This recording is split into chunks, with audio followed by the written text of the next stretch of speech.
Cosa ho imparato dal circo? Oggi te ne parlo dopo essere stato un mese ingaggiato e aver vissuto come un circense. Sei pronto? Allora tuffati nel mio mondo.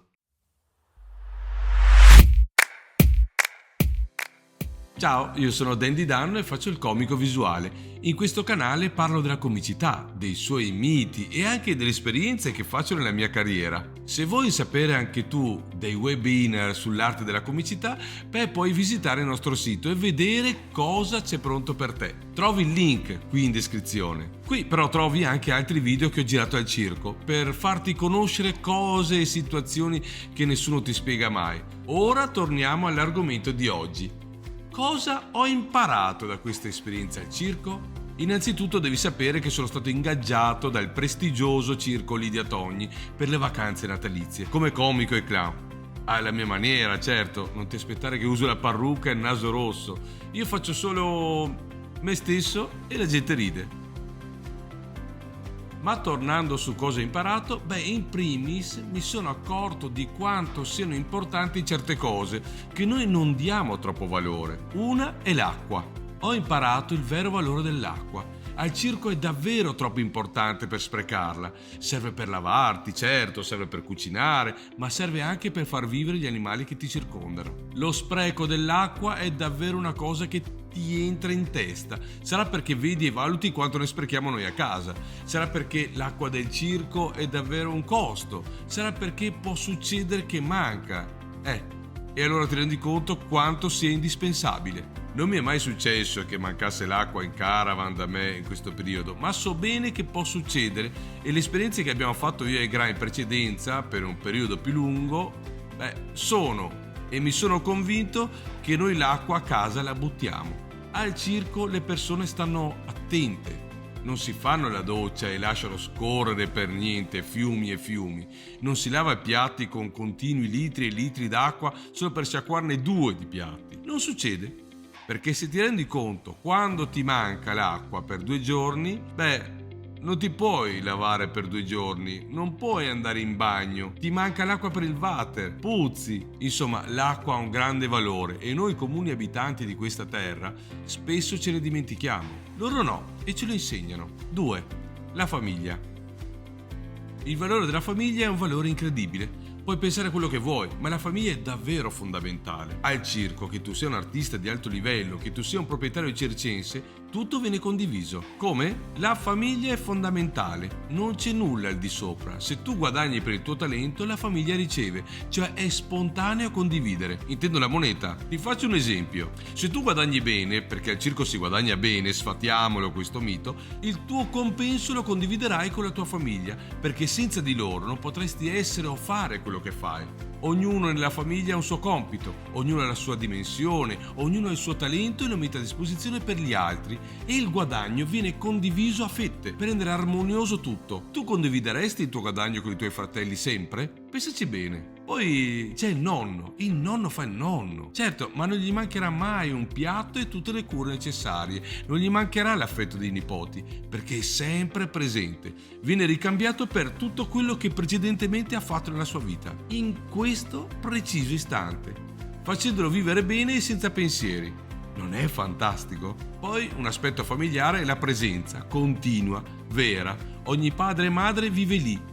Sono presenti, fanno crescere i propri figli insieme, educandoli, facendoli sbagliare con loro a fianco. Diciamoci la verità, quante famiglie, intendo padre e madre, sono presenti costantemente nella vita dei propri figli. Quante volte tuo padre ha dovuto assentarsi per soddisfare le tue esigenze o tua madre fare grandi sacrifici e tu ti sentivi solo? A me è successo, ma qui non succede. 3. L'educazione. Questo discorso ci ha portato dunque ad affrontare il problema scuola, l'educazione. In quanto ad educazione, noi comuni mortali perdiamo in partenza.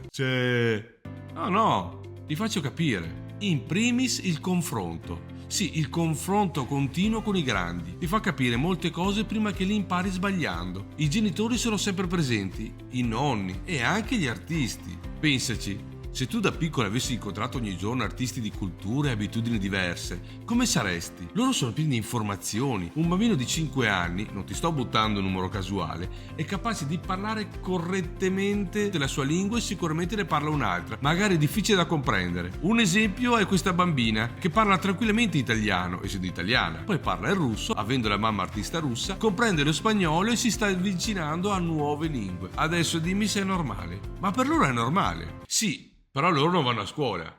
È qui che ti sbagli. Hai presente la DAD tanto conosciuta durante il Covid? Loro la fanno da decenni e grazie appunto ai risultati ottenuti e copiando questa formula con i bambini che si è avuta l'idea di fare così durante il Covid. Ma c'è una differenza. In primis che loro invece di avere il professore che spiega a 20 alunni, tra cui si può anche imboscare, la loro DAD è fatta personalmente. Sì, hanno un professore che lo segue direttamente preparandoli per esami e compiti. Ecco perché poi Tommy studia ingegneria meccanica e ha il cospetto nostro, mentre io posso studiare e imparare a lezione a livello teorico. Il nostro Tommy ogni giorno può mettersi davanti un camion, provare a smontarlo, metterlo a posto e comprendere come funzionano le cose, mettendo anche in discussione cosa sta imparando, perché lui lo comprende nella pratica. Oppure Claudia che studia alberghiero, sì, sicuramente ne potrà fare la mise en place, ma può esercitarsi a far da mangiare oppure parlare 3-4 lingue straniere, confrontandosi giornalmente con persone di madrelingua. Allora aspetta, la cultura è un passo avanti? Io non penso solo per questo, ma se tu pensi che ognuno di loro è sempre a contatto con la natura, giornalmente, se tu pensi che ognuno di loro può confrontarsi con un altro ragazzo della stessa età, di un'altra nazione diversa, se tu pensi che si vive fuori dal caravan, perché la casa è strettina, ecco vuol dire che non sono influenzati dalla televisione, hanno un loro senso forte e autocritico. Non male per questi ragazzini, vero? Certo, Netflix c'è sempre però. E poi a volte questi ragazzini, quando i periodi sono lunghi in certe città, hanno la possibilità di andare nelle scuole e confrontarsi con i loro coetanei fermi. A volte si sentono a disagio perché trovano che certi argomenti non fanno per loro. Sì, succede, fanno difficoltà a confrontarsi a volte, guardando i nuovi amici che sono perennemente focalizzati sul telefono, avere la felpa alla moda, ma però non hanno mai visto nascere un animale, che parlano di approcciare con le ragazzine, ma non sanno come parlargli. Loro non hanno questa paura, perché ogni giorno si trovano davanti all'ignoto, ogni giorno non conoscono la città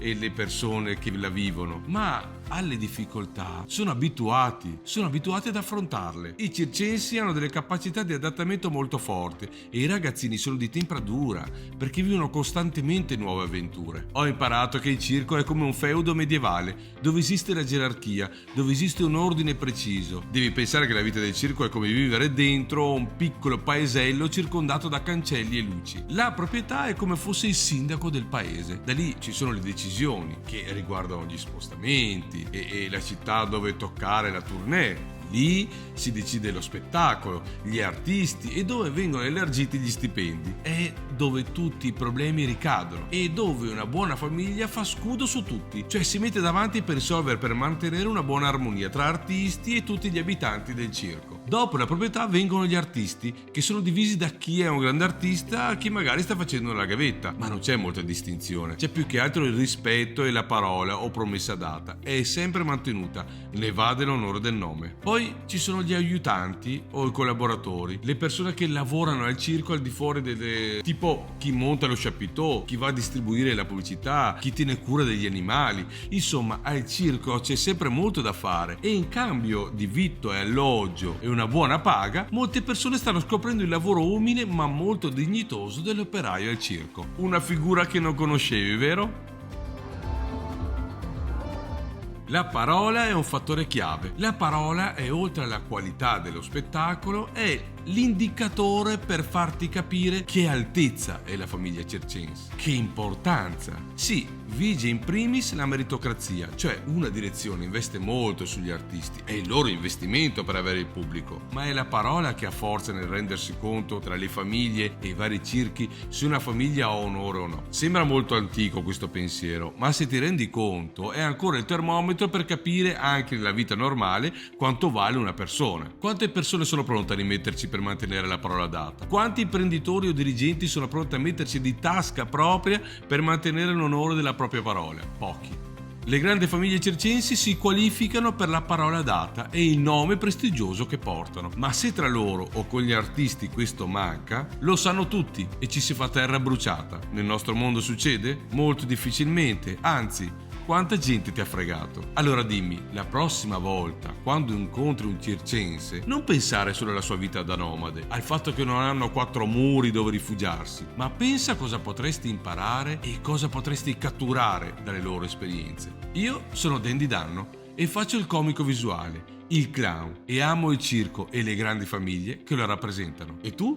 Ciao, ti aspetto al prossimo video.